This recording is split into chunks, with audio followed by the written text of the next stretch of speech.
Good morning, everyone, or good afternoon, or good evening. Pete Pardo here from Sea of Tranquility. Welcome to day 9 of albums that are 50 years old in 2022. That's right, we're celebrating 1972, a fantastic year in music.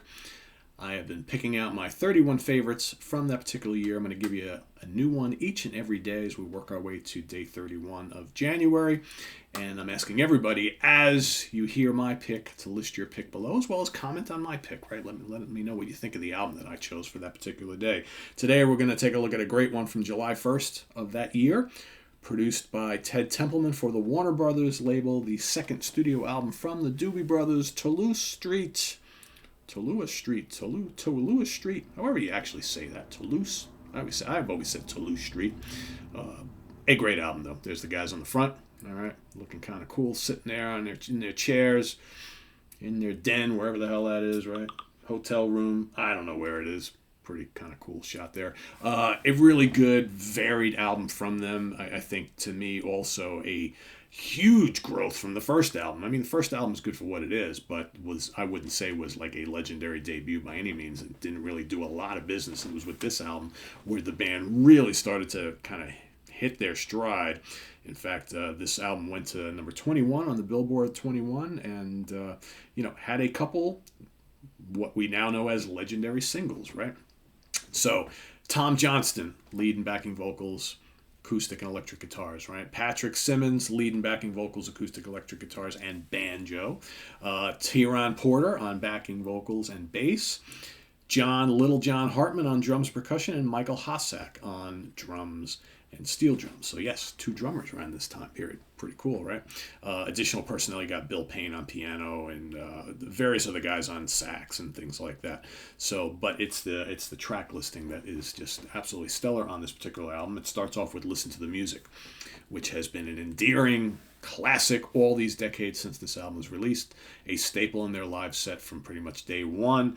Listen to the Music is just an amazing FM radio staple. It's just, again, what do you call it? Kind of like that California rock and roll, right? It's Listen to the Music is pop, it's country rock, it's hard rock, all kind of woven together. Those beautiful vocal harmonies, the great chorus, the lovely guitar work. Just a really, really great song. Then you got Rockin' Down the Highway.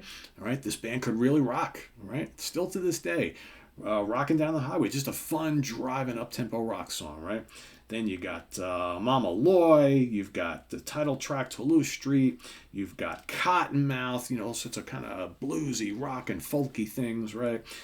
Don't Start Me to Talkin', you got another big hit for the band, Jesus Is Just All Right, radio staple, another song they play live all the time. Of course, it's a cover song, Jesus Is Just All Right, written by Arthur Reed Reynolds, right? And in fact, Cottonmouth was written by Seals and Croft.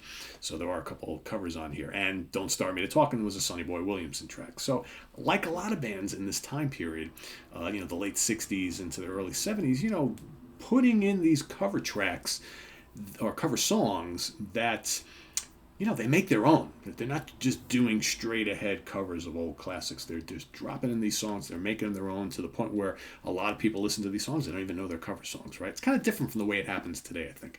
Where did I leave off? Then you got White Sun, okay? The snarling heavy rock of Disciple, back early in the career, especially on the first handful of albums. Doobie Brothers would throw at least 1 or 2 really heavy rockers on the album. Here you got Jesus Just All Right and Disciple with some just great guitar work, great riffs. I mean, these guys could play heavy rock if they wanted to. And then Snake Man finishes it all off. You got a mix of kind of like shorter tracks, a couple mid-length tracks, but for the most part, this is a pretty compact album. Not too long. It's just, it's barely over a half hour, right? Which, again, all it really needs to be. And they would follow this gem up on their next album with something even more spectacular, and The Captain and Me, which for many people is the best album the Doobie Brothers ever did, myself included. But this isn't far behind. This is a terrific album that I still listen to and love a lot. So that is my pick for today, day 9. So let us know what you think of this spectacular Doobie Brothers album, and list your pick for day 9 as we rampage on through January, going through the year 1972. Visit us on the web at www.seaoftranquility.org. We're on Facebook, we're on Twitter, of course, we're here on YouTube all the damn time. Stay tuned. Just a little bit. We've got album homework assignment with Stephen Reed going up against Neve the Prog Nerd.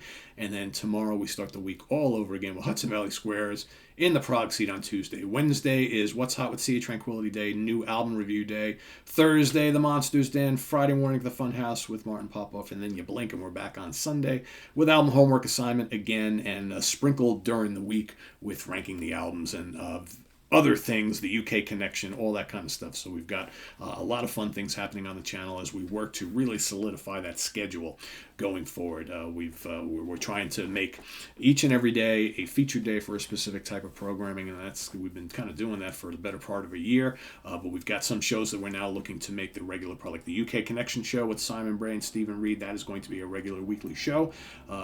Still kind of figuring out the day that's going to air. And the album, or ranking the album show, we're also going to try and make a weekly thing and have that be a specific air date. I'm thinking Saturdays going forward, but we'll kind of see.